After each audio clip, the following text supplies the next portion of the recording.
এর মধ্যে কিন্তু মানিকগঞ্জ থেমে নেই। মানিকগঞ্জেও কিন্তু 38-40 ডিগ্রি সেলসিয়াস তাপমাত্রা প্রবাহিত হচ্ছে।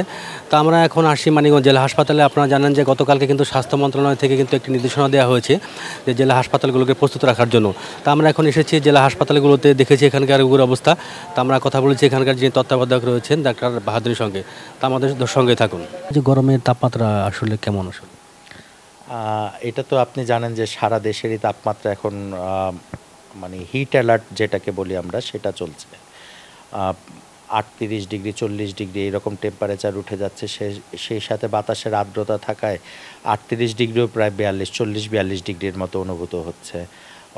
বাইরে বের হলে প্রচণ্ড পরিমাণ ঘাম হচ্ছে, মানুষ পানিশূন্য হয়ে যাচ্ছে, যেই কারণে মানুষের হিট স্ট্রোক হওয়ার সম্ভাবনা থাকে। ইতোমধ্যেই আপনারা হয়তো বা জানেন যে গাজীপুরে একজন মারাও গিয়েছেন এই হিট স্ট্রোকে কাজ করার জন্য। গতকালকে আমাদের মাননীয় স্বাস্থ্যমন্ত্রী মহোদয় আমাদের সাথে জুম মিটিং করেছেন। জুম মিটিংয়ে বেশ কিছু নির্দেশনা দেওয়া হয়েছে এবং আজকে এই পরিপ্রেক্ষিতে আমাদের স্বাস্থ্য অধিদপ্তর থেকে মানে সাইন সিমটম এবং স্বাস্থ্য শিক্ষা সম্বলিত বিভিন্ন লিফলেটগুলি দেওয়া হয়েছে, যেগুলি আমরা রোগীদের মাধ্যমে স্বাস্থ্য শিক্ষার মাধ্যমে জানিয়ে দিচ্ছি রোগীদের। এবং এই গরমের ব্যাপারে কি কি করণীয় সেগুলো আপনারা জানেন, যে বাসায় স্থান করা, ছায়াযুক্ত স্থানে মানে অবস্থান করা, বাইরে খুব বেশি প্রয়োজন না হলে বাইরে না বের হওয়া, ছাতা নিয়ে বের হওয়া এবং সুতির জামাকাপড়, পাতলা জামাকাপড় পরিধান করা, প্রচুর পরিমাণে তরল জাতীয় পানি খাওয়া, এগুলি আমাদের করতে হবে। খুব বেশি ঘাম হলে বা খুব খারাপ লাগলে, মাথা ব্যথা, তীব্র মাথা ব্যথা হলে সাথে সাথেই ডাক্তারের কাছে পরামর্শের জন্য আসতে হবে। আমাদের 24/7 এখানে ইমার্জেন্সি সার্ভিস আছে এবং আমাদের সমস্ত ডাক্তারদের এই ব্যাপারে প্রশিক্ষণও আছে। যে কোনো রোগী আসলে যেন আমরা তাড়াতাড়ি আইডেন্টিফাই করে তাদেরকে স্পেশাল ব্যবস্থা নিতে পারি। আমাদের এই হাসপাতাল এই ধরনের রোগীর সেবার ক্ষেত্রে সর্বদাই মানে প্রস্তুত রয়েছে। আমাদের পর্যাপ্ত পরিমাণে খাওয়ার স্যালাইন এবং ইনজেক্টেবল স্যালাইন দুইটারই সরবরাহ রয়েছে। নর্মাল স্যালাইন এবং ডায়রিয়া হলে কলেরা স্যালাইন সেগুলি রয়েছে এবং অন্যান্য যেই সেবাগুলি লাগবে সেগুলো নিয়ে আমরা সর্বোচ্চভাবে প্রস্তুত রয়েছি। কিন্তু আমাদের জন্য একটা আশাব্যঞ্জক কথা হচ্ছে, মানিকগঞ্জে আমরা অদ্যাবধি এই জাতীয় কোনো রোগী পাইনি এখনও। কারণ সরকার খুব তড়িৎ একটা সিদ্ধান্তের মাধ্যমে স্কুলগুলি বন্ধ করে দিয়েছে। এই গরমে সবচাইতে ভালনারেবল যে গ্রুপটা আমরা বলি, শিশু এবং বেশি বয়স্ক যারা, এবং যারা খুব বেশি স্বাস্থ্যবান বা মোটা যাদের আমরা বলি ওবেস পারসন, তাদের জন্য বা প্রেশার যাদের বেশি থাকে, অল্পতেই যারা হলে কাবু হয়ে যায়, এই ধরনের রোগীদেরই আর কি, এই ধরনের মানুষদেরই এই হিট স্ট্রোক হওয়ার সম্ভাবনাটা খুব বেশি থাকে। এবং সেই সাথে পেশাজীবী যেসব মানুষ, রিক্সা চালক অথবা বাইরে ভ্যান দিয়ে খাবার বিক্রি করে বা বিভিন্ন জিনিস বিক্রি করে, তাদেরকেই বেশি সাবধান থাকতে হয়। হিট স্ট্রোকের কোনো লক্ষণ আছে কিনা, যে লক্ষণগুলো হলে একজন পেশেন্ট বুঝতে পারবে আমার হিট স্ট্রোকের সম্ভাবনা আছে, সে দ্রুত চিকিৎসা নিতে আসলে? হিট স্ট্রোক হলে তো আসলে মানে আর কি রোগী বুঝতে পারবে না হিট স্ট্রোক মানে স্ট্রোক, তার আর জ্ঞান থাকবে না। তবে তার পূর্ব লক্ষণ কিছু থাকে, যেমন আগেই যেটা বললাম যে শরীর থেকে খুব বেশি অতিরিক্ত পরিমাণে পানি বের হয়ে যায়, যদি যখন যায় তখন আর শরীরে পানি থাকে না। মানে আপনি রোদ্রে বাইরে থাকবেন কিন্তু আপনার দেখবেন যে আর কোনো ঘাম হচ্ছে না, অর্থাৎ আপনি শরীর পানি শূন্য হয়ে যাচ্ছে। এটা হচ্ছে আপনার প্রথম লক্ষণ। মানে স্বাভাবিক মানুষ বাইরে গেলে, রোদ্রে থাকলে অনেকক্ষণ আপনার ঘাম হবেই, এটাই স্বাভাবিক, মানে আপনার শরীরে পানি আছে। কিন্তু এই পানিটা যখন, পানির পরিমাণটা একদম কমে যায়, তার শরীরে আর কোনো পানি বের হওয়ার মতন অবস্থা থাকে না, তখনই তার মানে পানি শূন্য হয়ে গেল। এটা হচ্ছে প্রথম লক্ষণ। এর পরবর্তীতে আরও লক্ষণগুলি তৈরি হয়।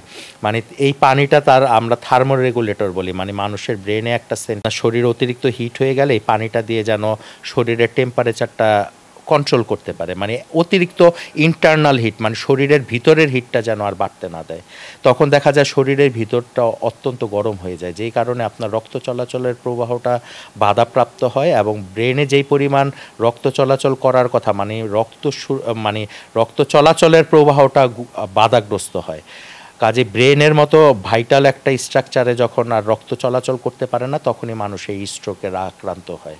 এগুলি দেখা যায় যে বেশিরভাগই মানে প্রাথমিক লক্ষণ বলতে যারা দীর্ঘক্ষণ বাইরে রোদ্রে কাজ করে, তীব্র রোদে, যেমন কৃষক অথবা যারা মাছ মারছে বাইরে, রিক্সা পুলার প্রচণ্ড ঘাম হয়েছে তার, আর মানে এর ভিতরে কোনো খাওয়ার পানিও খায়নি বা খাওয়ার স্যালাইন গ্রহণ করেনি, এই ধরনের রোগের দেখা যায় যে তার শরীরে অত্যন্ত হিট হয়ে যায়, আর ঘাম হচ্ছে না, সে আর কোনো কিছু নিতে পারে না, খুব ক্লান্ত হয়ে পড়ে। এর পরবর্তী লক্ষণীয় হচ্ছে যেই স্ট্রোকের মতো হয়ে যায়, রোগীর তীব্র খিঁচুনি হয়, মাংসপেশি শক্ত হয়ে যায়। আমাদের কাছে যদি এই রোগী আসে, মানে তৎক্ষণাৎ যদি আসে, আমরা একটা ব্যবস্থা মানে স্যালাইন পুশ করলে এবং অন্য যে কুলার সিস্টেম আছে, মানে বিভিন্ন রকমের আমাদের চিকিৎসা পদ্ধতি আছে, সেগুলি অ্যাপ্লাই করে আমরা রোগীকে স্বাভাবিক করতে পারি। কিন্তু খুব টাইমলি এরা আসে না। ওই যে প্রথমে যে কথাটা বললাম, দেখা যায় যে এরা খালি মাঠে কাজ করছে, একা কাজ করছে, আরেকজন যে তাকে নিয়ে আসবে কোথাও, এই সময়টা তাকে আর পায় না। ওই প্রথমে যেই কথাটা বললাম, মানিকগঞ্জে খুব বেশি গরম হলো, এই জায়গায় আমি দেখলাম যে বাতাস প্রবাহটাও আছে, মানে খুব বেশি গরমটা তেমন তীব্র অনুভূতিটা হচ্ছে না, এবং এই জায়গার মানুষ যথেষ্ট সচেতন। আমি দেখেছি বাইরে গিয়েও মানুষ মানে আর কি বাইরে কাজ করলেও প্রচুর পরিমাণে তরল জাতীয় পদার্থ খাচ্ছে। আমরা এই ধরনের কোনো রোগী পাচ্ছি না, তবে একটা সাবধানতা সবার অবলম্বন করতে হবে, খোলা কোনো শরবত যেগুলি রাস্তায় পাওয়া যায় এগুলি আপনাকে পরিহার করতে হবে। সবচেয়ে ভালো উপায় হচ্ছে নিজের কাছেই একটা পানির বোতল সবসময় রাখা, যেন ফ্রেশ পানির সাপ্লাইটা আপনি সবসময় পান, অথবা কখনো শেষ হয়ে গেল যেন পার্শ্ববর্তী কোনো ফিল্টার থেকে পানিটা ভরে নিতে পারেন। এই মানে পেটের পীড়াটা আমাদের একটু বেড়েছে, মানে ডায়রিয়া জনিত কারণটা বেড়েছে, কিন্তু নিউমোনিয়া বা অন্যান্য যেই উপসর্গগুলি দেখা যায় সেগুলি আমরা এখনো পাইনি। স্বাস্থ্য মন্ত্রণালয় থেকে জেলা হাসপাতালগুলো যে পরিমাণ প্রস্তুত রাখতে বলা হয়েছে, সেই প্রস্তুতির ক্ষেত্রে আপনাদের কোনো সংকট আছে কিনা? না, আমাদের এখন বর্তমানে কোনো সংকট নেই। আমাদের পর্যাপ্ত পরিমাণে স্যালাইন, খাবার স্যালাইন এবং শিরায় দেওয়ার যেই স্যালাইনটা আমরা বলি, সেই 2 রকমের স্যালাইন যথেষ্ট পরিমাণে আছে। আমরা সর্বোচ্চ প্রস্তুত রয়েছে, এবং আপনারা জানেন যে স্বাস্থ্য মন্ত্রণালয় থেকে একটা নির্দেশনা দেওয়া হয়েছে, যেই সব জেলাতে তীব্র গরম পড়বে তারা যদি মনে করে যে এই ধরনের রোগীর সংখ্যা বেড়ে যাবে, তাহলে খুব বেশি ইমার্জেন্সি যাদের প্রয়োজন হবে অন্যান্য রোগীর ক্ষেত্রে তাদেরকেই ভর্তি করতে বলেছে। যেমন যেই সব রোগ বা অপারেশন একটু পরে করলেও হবে, সেই ধরনের রোগীদের ভর্তিটা একটু ডিলে করতে বলেছে। মানে এটা প্রয়োজন অনুসারে, প্রয়োজন মতো, যার মতো করে এক এক জেলাতে, যেমন চুয়াডাঙ্গা, যশোর এইসব জায়গাতে তীব্র গরম, এইসব জায়গার ক্ষেত্রে একরকম, আমাদের ক্ষেত্রে আরেক রকমের নির্দেশনা দেওয়া হয়েছে। ধন্যবাদ।